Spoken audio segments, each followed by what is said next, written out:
Mesdames, Messieurs, pourquoi le dictateur Denis Sassou Nguesso a le plus grand contingent de mercenaires angolais?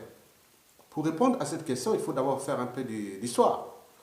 Vous savez qu'à la suite de la conférence de Berlin en 1885, dans le partage de l'Afrique, les gâteaux de l'Afrique, le Portugal avait l'Angola, la Guinée-Bissau, et le Mozambique et aussi le Cap-Vert. Voilà, ça c'était ses colonies. Bon, donc vous savez que des années 1950 à 1960, on était en pleine guerre froide entre l'Union soviétique et les États-Unis, donc entre le bloc communiste et le bloc capitaliste, comme on disait à l'époque. Bon, et l'ONU, dans ce contexte-là, l'ONU favorisait la décolonisation de l'Afrique. Donc tout s'est accéléré dans les années, au début des années 60. Bon. Bien sûr, il y avait des postes de résistance dans le Portugal qui ne voulaient pas perdre ses territoires d'outre-mer. Donc, alors que l'Angleterre et la France avaient déjà commencé la décolonisation. Mais le Portugal s'entêtait, voilà, même on a eu jusqu'en 1973, même à mener presque 10% de sa population en Angola, pour maintenir les Angolais sous le joug du colonialisme portugais. Bon, ça n'a pas marché. Donc, en 1961, commencent déjà les hostilités, la guerre d'indépendance, il va se terminer en 1975. Pendant ce temps, pendant toute cette période-là, bon ben, Agostinho Neto, qui est né en 1922, qui était un intellectuel, bon ben, il fonda le parti, le MPLA. Voilà, Mouvement populaire, la libération de l'Angola, voilà, des choses comme ça, voilà. Et, bon, bien sûr, il avait des alliés, parce que c'était le MPLA, c'était des tendances marxisme-léninisme. Et donc, bien sûr, il y avait des alliés au sein même des colons, c'est-à-dire aussi les Portugais qui combattaient. Il y avait des alliés portugais qui étaient des communistes portugais. Bon. Donc, en 1963 et 1964, donc, il y a deux forces, il y a le MPA et l'UNITA de Savimbi. Donc, ils s'allient ensemble pour aller vers l'indépendance. Et donc, ils luttent jusqu'à arriver à l'indépendance. Je vous dis qu'on était en pleine guerre froide. Et donc, d'un côté, il y avait l'Angola, qui luttait pour l'indépendance. Il y avait trois acteurs qui venaient en aide en Angola. Il y avait d'abord le moteur, l'URSS. Après, aidé par les Cubains. Les Cubains ont mené des militaires cubains au Congo-Brazzaville. Donc le Congo en 1968 était déjà République populaire avec Martin Ngouabi. Donc il devenait nous, le Congo-Brazzaville était devenu la République populaire et République communiste, léniniste, communiste, voilà.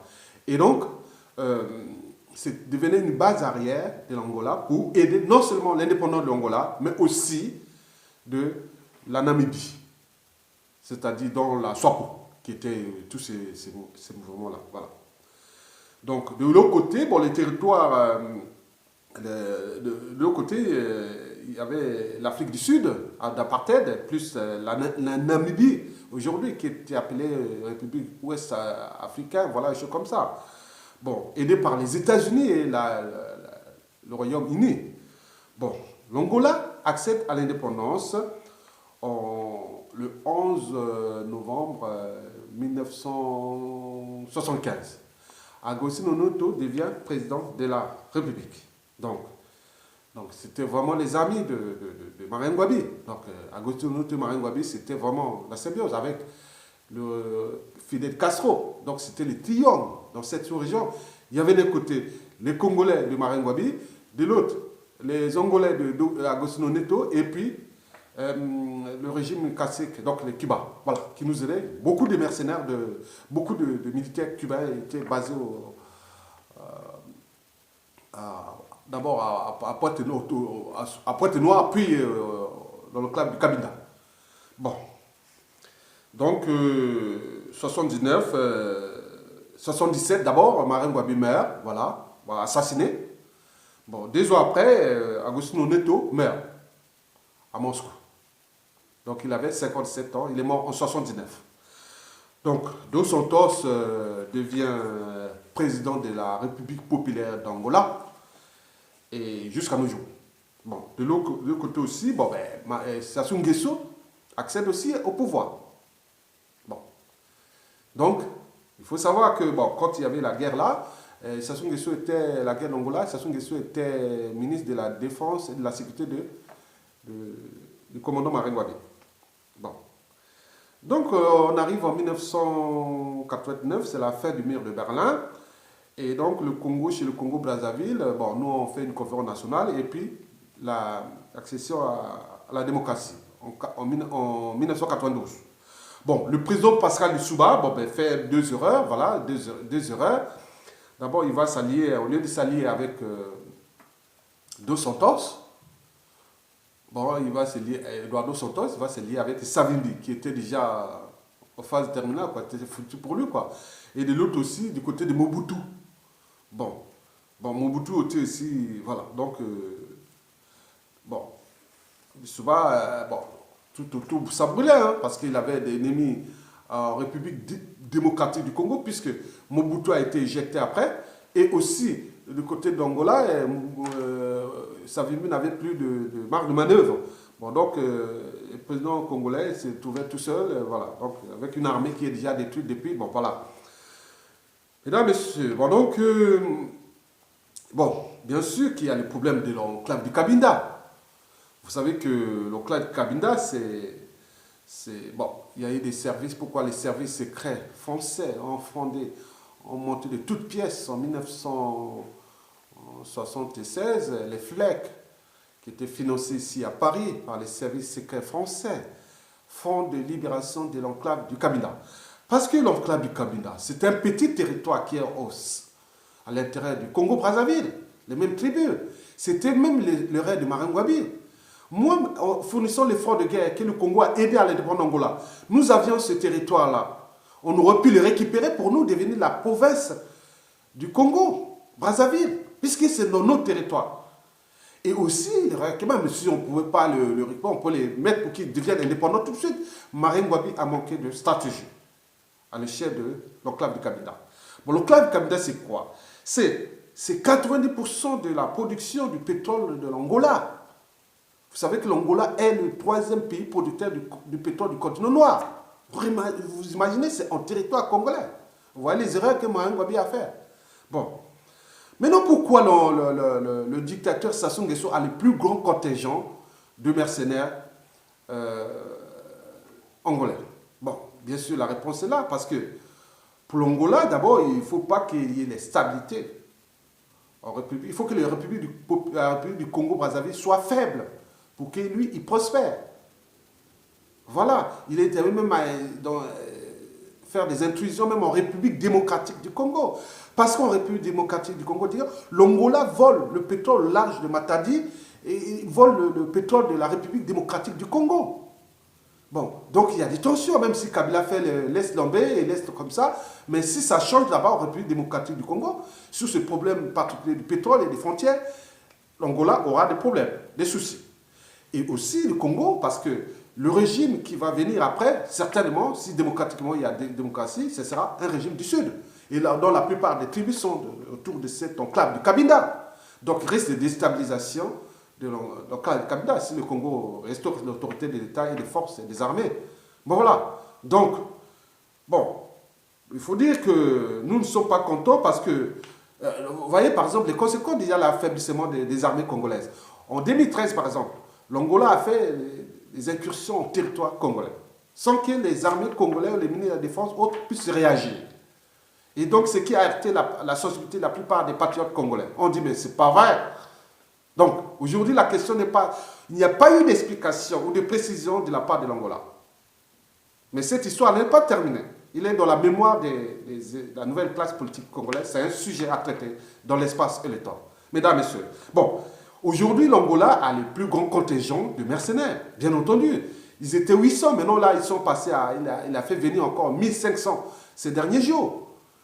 Bon, donc tout ça, c'est pourquoi? C'est pour maintenir Sassou Nguesso au pouvoir et pour que l'Angola prospère, donc devient la puissance au sud. Voilà, ou pour maintenir le régime de Dos Santos, qui est là depuis 37 ans de pouvoir. Bon, bon. Donc, moi, je crois que si l'Angola souhaite maintenir le Congo dans cette situation, parce que bon, le Kabila qui est là, qui est la vache laitière de l'Angola, donc il ne veut pas qu'il y ait stabilité ou une puissance en face de... il y a des situations, c'est les mêmes tribus, le Kabila et autres, bon, on connaît l'histoire. Bon, donc, les choses pourront se changer, mais de tous les cas, Sassou Nguesso va partir et les choses pourront se changer parce que cette histoire-là, si l'Angola de son temps ne prend pas ses responsabilités maintenant à expliquer les Congolais que voilà pourquoi je milie votre territoire, je fais des incursions, je fais venir des mercenaires qui rentrent dans votre territoire comme on rentre dans un moulin. Regardez, tout au long de la frontière avec l'Angola, avec le Cabinda, ils rentrent comme ils veulent. Sassou Nguesso laisse comme ça. Vous voyez ça, comment ça soit affaibli, le Congo-Brazzaville. Donc cela ne va plus durer. Bon, mesdames, messieurs, bon, l'Angola, bon, donc, en conclusion, l'Angola participe au génocide dans le sud. Donc, il y aura des responsabilités de Dos Santos parce que ces Angolais sont des mercenaires angolais. C'est des citoyens angolais qui participent au génocide dans le sud Congo. Voilà. Donc, et sinon, comment cela se fait que vous rentrez au Congo comme vous rentrez dans un moulin? Donc, arrêtons.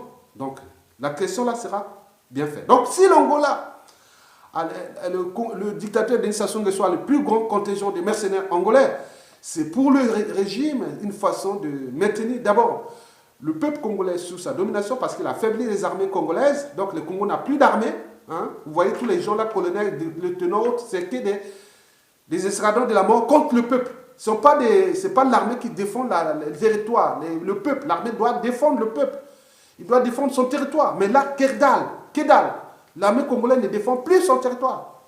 Donc on peut rentrer quand on rentre dans un moulin, les mercenaires sont là. Et deuxièmement, l'armée congolaise n'a pas de matériel. Le matériel est maintenant du côté des mercenaires et des Sassou et de tous ces gens-là, et ces miliciens. Vous vous rendez compte? Bon, donc ça soit détruit le Congo. Et ça se voit. Donc, mais chaque chose a une fin. Donc Angola doit prendre déjà, mesurer l'impact dès que ça changera des deux Congos, Congo-Brazzaville et Congo-Kinshasa.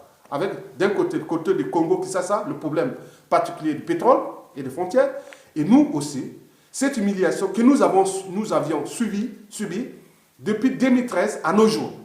Bon, vous avez aidé Sassou Nguesso à revenir au pouvoir à Dos Santos avec l'aide du pétrolier Total. Bon, ça c'était des stratégies de guerre. Mais aujourd'hui, vous prenez vous-même des initiatives de déstabiliser le Congo pour que Sassou Nguesso reste au pouvoir. Mais bien entendu, si Sassou Nguesso part, bon, s'il n'y a pas d'explication sur cette situation, nous avons l'enclave du Cabinda à côté. Donc le problème de l'enclave du Cabinda, soit sera réglé aussi. Voilà. Donc nous allons voir ce qu'on peut faire, puisque vous êtes là en train de déstabiliser tout un pays.